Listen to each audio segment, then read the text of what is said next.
Mana kutilgan 1-aprel ham keldi. Nimalar o'zgardi? Xo'sh, qaranglar, sizlar vaqtdan yutishlik uchun bir ikkita tavsiyamiz bor.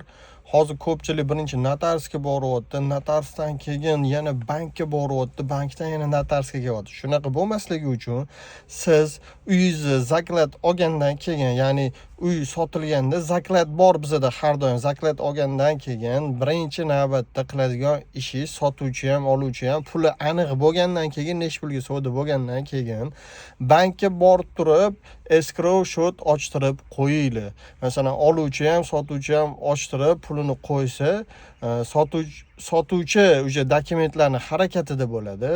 Masalan, o'sha kungacha belgilangan kungacha dokumentlarni yig'ib notarsga taqdim qilsa kamchiliklarni aytadi. Oluvchi bo'lsa pulini harakatini qilib bankka qo'yib qo'ysa vaqtdan yutilyapti. Hozir qanaqa bo'lyapti?